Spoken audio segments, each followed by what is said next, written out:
नमस्कार, good morning. आपका स्वागत है ऑनलाइन क्लास में। हम पढ़ रहे थे बेटा कृषि, और भारत की कृषि में हमने कई बातें देखी हैं और अब हम चर्चा करेंगे जो भारतीय कृषि है उसमें प्रमुख फसलों के बारे में कि कौन कौन सी फसल है वो महत्वपूर्ण और किन राज्यों में होती है, इनके लिए आवश्यक दशाएं कौन कौन सी होती हैं। तो सबसे पहले जो प्रमुख फसलें हैं उनके जो छोटे पॉइंट में अगर हम देखें तो मुख्य बातें कौन कौन सी हैं। सबसे पहले जो हमारी फसल आती है वो है गेहूँ। गेहूँ संबंधी अगर हम बात करें तो यह है क्या है, समशीतोष्ण कटिबंध फसल है। गेहूँ क्या है, समशीतोष्ण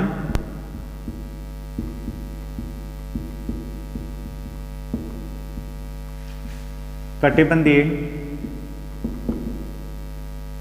फसल है। गेहूं क्या है, यह समशीतोष्ण कटिबंधीय क्या है, फसल है। दूसरा अगर हम पॉइंट की बात करें कि दूसरा पॉइंट कौन सा आता है, तो गेहूं दूसरी महत्वपूर्ण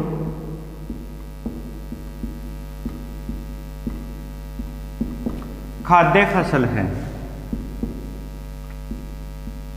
गेहूं क्या है, दूसरी महत्वपूर्ण खाद्य फसल है। अब गेहूं के बारे में और देखें तो क्या आता है कि जो हमारा भारत है, क्या जो भारत है, भारत में विश्व की कितनी प्रतिशत की अगर हम बात करें, भारत में विश्व की कितनी प्रतिशत, 11%। भारत में विश्व की 11% आंकड़ों के अनुसार कितना है, 11। लेकिन पॉइंटों में अगर हम बात करें तो बेटा कितना आता है, 11.7 आता है। लेकिन हमें लगभग कितना याद रखना है, 11% जो गेहूं है वो क्या होती है, उत्पादित होती है। गेहूं उत्पादित होती है। अगर क्वेश्चन ऐसे पूछ लिया जाए कि गेहूं का उत्पादन भारत में विश्व का कितना प्रतिशत होता है, तो हमें क्या बताना है, लगभग 11, यानी 11.7% क्या होता है, उत्पादन होता है। अब अगर भूभाग की बात करें कि भारत का कितना भूभाग है जिसमें गेहूं की कृषि की जाती है, तो भारत का जो कुल भूभाग है, कुल भूमि के 23% भाग पर, कितने प्रतिशत भूभाग पे, 23% भूभाग पर यह है फसल। कौन सी फसल, गेहूं। कौन सी फसल है, गेहूं फसल है। इसकी क्या की जाती है, कृषि की जाती है, कृषि की जाती है। तो कितने पॉइंट हैं, 4 पॉइंट हैं। अब आप सोच रहे हो कि सर गेहूं में 4 ही पॉइंट याद करने हैं। नहीं बेटा, 4 पॉइंट वो बता रहा हूं जो महत्वपूर्ण है। महत्वपूर्ण कैसे हैं, देखो पहला पॉइंट क्या है, यह कौन सी फसल है। अगर पूछ लिया जाए कि गेहूं कौन सी फसल है तो क्या बताएंगे, यह समशीतोष्ण कटिबंधीय फसल है। कौन सी फसल है, समशीतोष्ण कटिबंधीय फसल है। तथा दूसरी बात करें तो जो महत्वपूर्ण जो हमारे खाद्य फसलें हैं, यानी खाने वाली जो बात करें उन फसलों में इसका कौन सा स्थान आता है, दूसरा स्थान आता है। कौन सा आता है, दूसरा स्थान आता है, यानी दूसरी महत्वपूर्ण खाद्य फसल है। फिर बात करें कि भारत में विश्व की कितनी प्रतिशत, यानी विश्व स्तर पे देखें तो विश्व में कितना प्रतिशत हिस्सेदारी रखता है भारत गेहूं के उत्पादन में, 11.7% अपनी हिस्सेदारी रखता है। और वही बात देखें कि 11.7% हिस्सेदारी है वो भारत के कुल कितने भूभाग पर है। तो भारत का अगर भूभाग संबंधी बात आती है तो कितना है, 23% जो भूभाग है भारत का, वहाँ पे कौन सी फसल होती है, गेहूं फसल होती है। तो 4 पॉइंट याद भी होंगे। पहला है समशीतोष्ण कटिबंधीय फसल है, दूसरी महत्वपूर्ण फसल है, तीसरे की बात करें तो विश्व का 11.7, और भारत के कुल भाग की बात करें तो कितना है, 23% भाग पर। और दूसरी जो हमारी महत्वपूर्ण फसल आती है वो है चावल। अगला क्या रहेगा फसलों में? चावल के बारे में हम चर्चा करेंगे। यही 3-4 पॉइंट देखेंगे पहले। उसके बाद बेटा जितनी भी हमारी फसलें हैं उनके हम एक सारणी में एक जगह ही रख देंगे। क्यों रखेंगे? क्योंकि याद करने में हमें क्या रहेगी? आसानी रहेगी। वो देखो 2 नंबर है चावल। तो गेहूं में तो हमने लिखा कि यह दूसरी महत्वपूर्ण खाद्य फसल है, लेकिन देखा जाए तो चावल क्या है?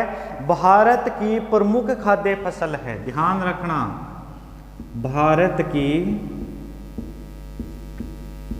प्रमुख खाद्य फसल। भारत की प्रमुख खाद्य फसल कौन सी है? तो क्या बताना है? चावल है। कौन सी है? चावल है। इसमें दूसरे पॉइंट की अगर हम बात करें तो बेटा भारत में, किसमें? भारत में विश्व का चावल में कितना उत्पादन की हिस्सेदारी है? 19% है। और गेहूं में कितनी बताई थी? 11.7। कितनी है? 11.7। लेकिन चावल में अगर हम देखें तो भारत में विश्व का कितना चावल उत्पादित होता है? तो 19% जो चावल है वो क्या होता है? उत्पादित होता है। चावल उत्पादित होता है। अब तीसरा और जो महत्वपूर्ण पॉइंट है, लास्ट है चावल का, वो कौन सा है? कि रूस का एक विद्वान है। कहाँ का विद्वान बताया गया है? रूसी विद्वान।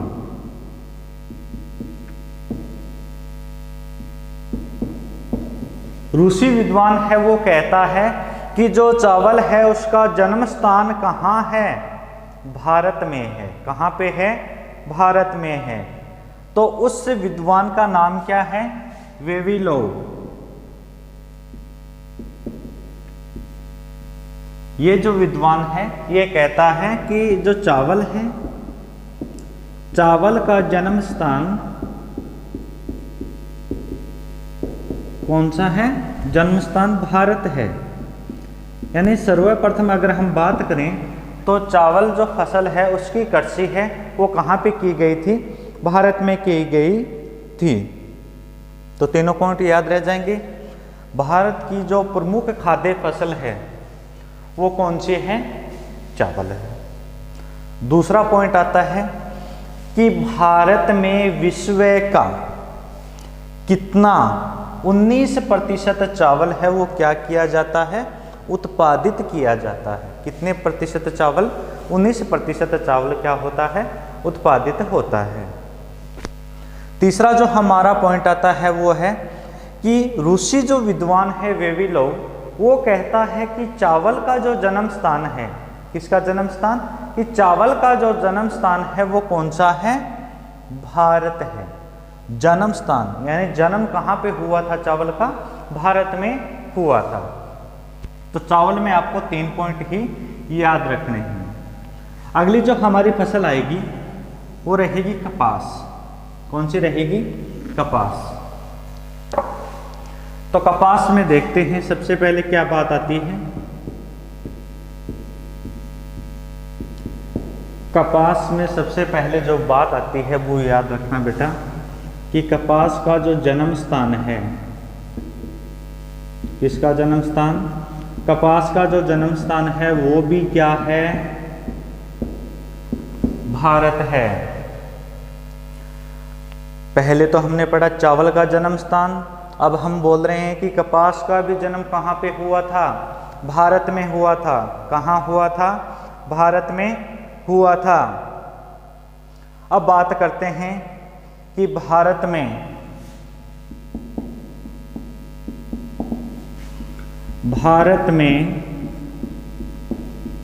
विश्व का 12% कपास क्या होता है? उत्पादित होता है। भारत में कितना प्रतिशत कपास उत्पादित होता है विश्व का? तो कितना बताना है?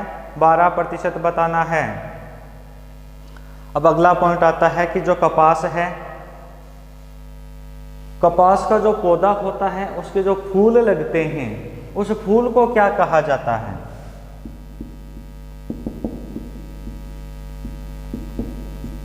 कपास के पौधे के फूल को डोडिया कहा जाता है।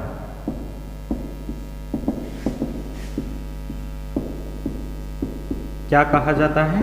डोडिया कहा जाता है। अगर पूछ लिया जाए कि डोडिया क्या है तो क्या बताना है? डोडिया क्या है? सॉरी, फूल या फल एक ही बात है। पौधे के जो फल होते हैं वो क्या होते हैं? डोडिया। तो डोडिया पूछ लिया जाए, डोडिया होता क्या है? तो याद रखना है कपास जो पौधा होता है उसका फल या वो जो फूल होते हैं वही क्या कहलाते हैं? डोडिया होते हैं। अगला पॉइंट आता है कि कपास की एक किस्म बताई गई है, नई किस्म है, जिसे क्या कहा जाता है और कहाँ की है? याद रखना, नई किस्म है वो कौन सी है?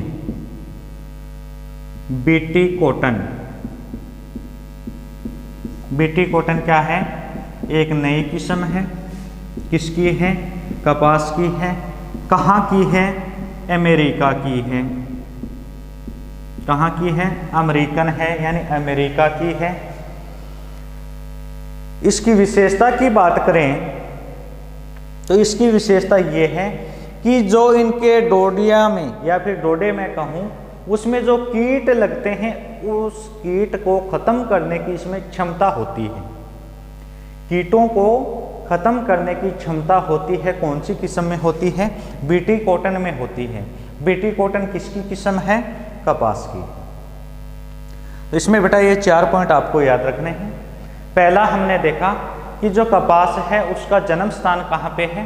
भारत है। जन्म स्थान कहाँ है? भारत है। दूसरा हमने देखा कि भारत में विश्व का कितना प्रतिशत कपास का उत्पादन होता है? तो कितना होता है? 12% होता है। कितना है? 12 है। तीसरा पॉइंट हमने देखा जो कपास के पौधे होते हैं उनके जो फल लगते हैं या फिर मैं कहूँ जो फूल होते हैं उन्हें क्या कहेंगे? हम डोडिया कहेंगे। क्या कहेंगे? डोडिया। और कपास में एक नई किस्म आई है जिसका नाम है बीटी कॉटन। वो कहाँ की है? अमेरिकन है, यानी अमेरिका की है। कहाँ की है? अमेरिका की है। और इसकी विशेषता की बात करें बीटी कॉटन की तो इसमें किसकी क्षमता होती है? जो डोडियों में कीट लगते हैं, छोटे छोटे कीड़े लगते हैं, उनको मारने की इसमें क्या होती है? क्षमता होती है। तो याद रह जाएंगे 4 पॉइंट किसके? कपास के। कपास के बाद अगर हम देखें तो अगला जो हमारा आता है वो है गन्ना।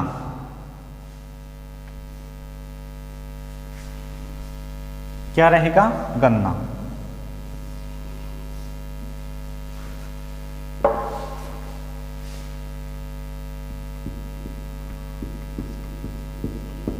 वही 3 या 4 पंक्ति गन्ने की देखेंगे हम सबसे पहले।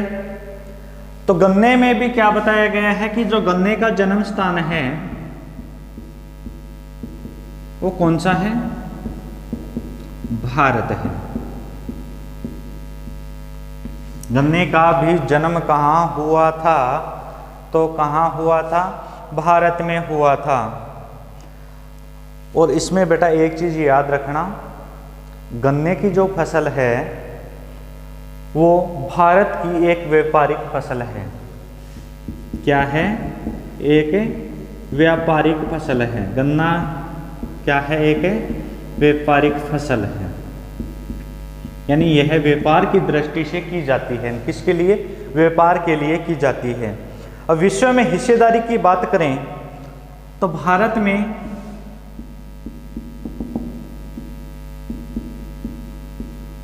में विश्व का 35% गन्ना उत्पादित होता है। कितना प्रतिशत हो रहा है? 35% हो रहा है। याद रखना कितना परसेंट है, 35। और पीछे वाला जो हमने पढ़ा था कपास, कपास में कितना था, 12% था। अगला जो पॉइंट आता है, गन्ने उत्पादन में अगर देखा जाए, किसके उत्पादन में, गन्ना उत्पादन में अगर देखा जाए तो विश्व में जो भारत का स्थान है, विश्व में भारत का स्थान कौन सा रहता है, कभी तो प्रथम पे आ जाते हैं, कभी कौन से पे आ जाते हैं, द्वितीय पे आ जाते हैं। तो दोनों ही साथ में लिखने हैं।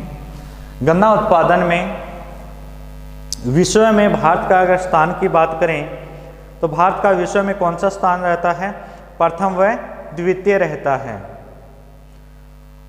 और प्रथम व द्वितीय तो रहता है, मान लिया बात, लेकिन भारत की कंपटीशन की अगर बात करें तो वो दूसरा देश कौन सा है जो कभी तो भारत के, अगर भारत का प्रथम आता है तो वो द्वितीय पे पहुंच जाता है, भारत द्वितीय पे तो वो फर्स्ट पे पहुंच जाता है। तो कौन सा देश है वो, ब्राजील व क्यूबा है। कौन सा है, ब्राजील व क्यूबा। ब्राजील और दूसरा कौन सा नाम है, क्यूबा। प्रतिद्वंद्वी यानी इनकी कंपटीशन की बात आती है तो कौन सा रहता है, गन्ना उत्पादन में भारत का प्रतिद्वंद्वी कौन सा है, ब्राजील एवं क्यूबा रहते हैं। याद रह जाएगा। तो एक बार पुनः देख लेते हैं गन्ने से संबंधित बातें। 4 बात बताई हैं। पहला तो जन्म स्थान है, भारत है। कौन सा है, भारत। चावल में भी कौन था, भारत। कपास में भी कौन था, भारत। और गन्ने में भी कौन आ गया है, भारत। दूसरी अगर हम बात करें तो जो गन्ने की फसल है वो कौन सी है भारत में, क्यों महत्वपूर्ण है, क्योंकि यह क्या है, एक व्यापारिक फसल है। क्या है ये, एक व्यापारिक फसल है। फिर बात करते हैं कि भारत में विश्व का कितना प्रतिशत हिस्सेदारी है। तो भारत में विश्व की अगर हिस्सेदारी की बात आती है तो कितनी रहती है, 35% गन्ने का क्या होता है भारत में, उत्पादन होता है। उत्पादित की बात करें तो कितना परसेंट आता है, 35% आता है। फिर देखते हैं हम अगला पॉइंट कि गन्ना उत्पादन में भारत का विश्व में कौन सा स्थान है। तो कौन से स्थान पे रहता है भारत, कभी प्रथम और कभी द्वितीय पे। अब प्रथम द्वितीय की बात आ गई तो इसमें प्रतिद्वंद्वी भी होगा, तो कौन सा देश रहेगा, ब्राजील और क्यूबा रहेगा। कौन सा है, ब्राजील और क्यूबा। तो 4 पॉइंट, जन्म स्थान भारत, कौन सी फसल, व्यापारिक फसल, कितनी हिस्सेदारी विश्व में 35%, स्थान की बात करें तो प्रथम और द्वितीय, प्रतिद्वंद्वी की बात करें तो ब्राजील और क्यूबा। अगला जो हमारा आता है लास्ट, वो कौन सी रहेगा, चाय रहेगा। अगली जो फसल है वो कौन सी है, चाय।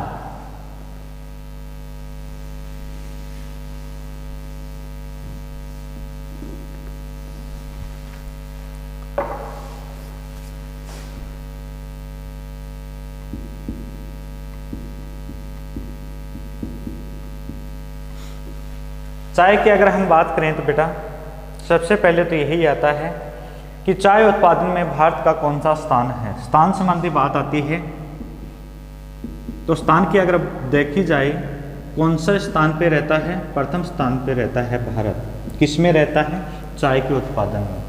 यानी विश्व में जितनी भी चाय का उत्पादन हो रहा है उनमें सबसे ज़्यादा हिस्सेदारी की बात करें तो कौन से देश की रहेगी, भारत की रहेगी। दूसरी अगर बात करें तो ये कौन सी फसल है, ये है रोपण है। रोपण कृषि कह सकते हो, रोपण फसल भी कह सकते हो। कौन सी कृषि है, रोपण कृषि या फिर रोपण फसल। इन चाय है उसको क्या किया जाता है, एक स्थान से उखाड़ के दूसरे स्थान पे लगाया जाता है, यानी रोपण कृषि है। ये क्या है, रोपा जाता है इसमें। फिर बात करते हैं चाय निर्यात में।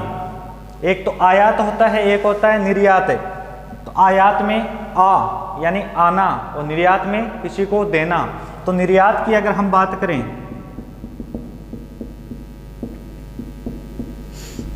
निर्यात में अगर देखा जाए स्थान तो देखो प्रथम है तो निर्यात तो निश्चित रूप से होगा। तो भारत का श्रीलंका के पश्चात दूसरा स्थान है। निर्यात में भारत का कौन सा स्थान है, दूसरा है। लेकिन प्रथम की पूछी जाए कि प्रथम किसका स्थान रहता है, तो क्या बताना है हमें, श्रीलंका का है। किसका है, श्रीलंका का प्रथम स्थान है। और द्वितीय स्थान पे कौन सा देश रहेगा, हमारा भारत रहेगा। चौथे पॉइंट में अगर हम देखें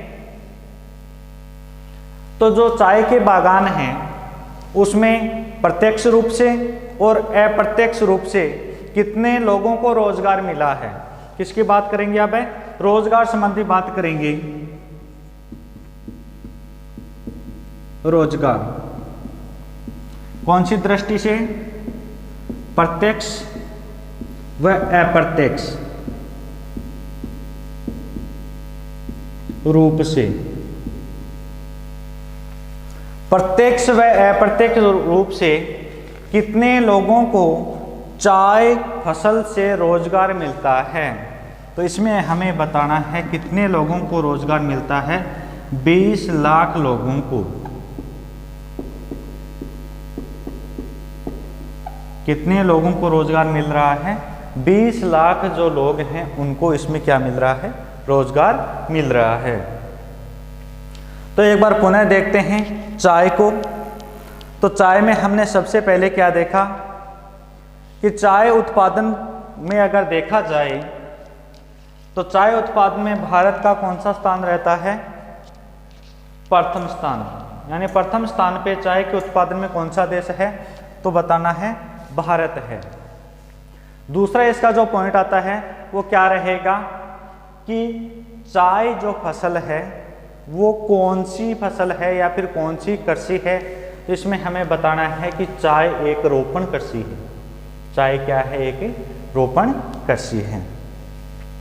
फिर बात करते हैं निर्यात से संबंधित, यानी प्रथम स्थान पे है तो यहाँ पे उत्पादन तो भारी मात्रा में है।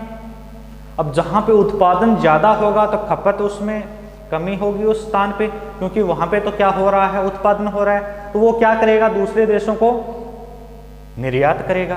अब निर्यात में अगर हम देखें तो भारत का कौन सा स्थान आता है, दूसरा स्थान आता है। निर्यात में भारत का कौन सा स्थान है, दूसरा है।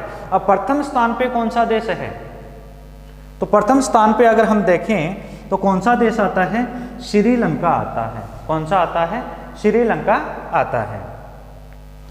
फिर देखते हैं लास्ट पॉइंट है चाय में।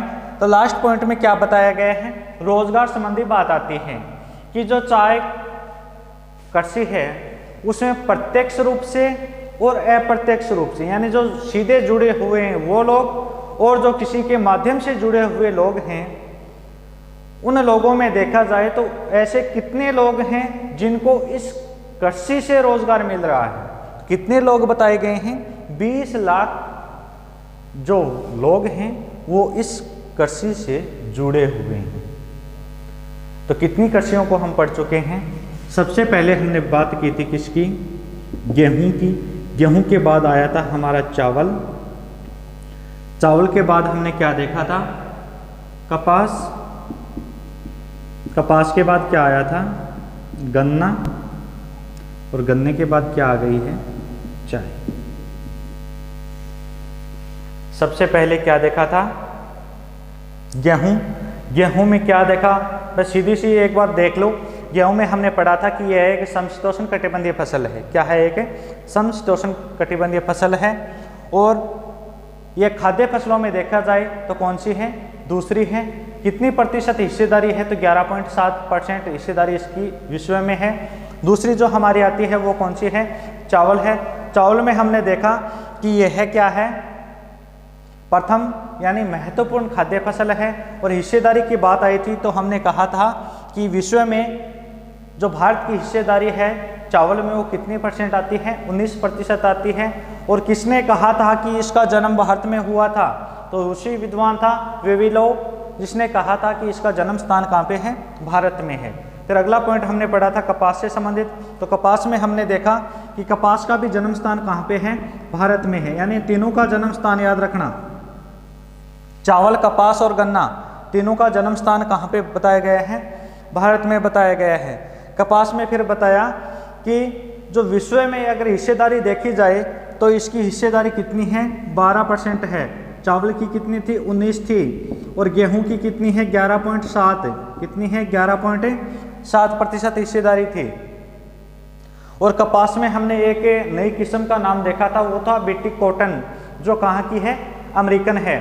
फिर बात की थी हमने गन्ने की, तो गन्ने में हमने क्या देखा कि इसका जन्म स्थान कहाँ पे है, भारत में है, और यह एक व्यापारिक फसल है। और इसके उत्पादन संबंधी बात करें तो कितनी प्रतिशत हिस्सेदारी है इसकी, 35% हिस्सेदारी है।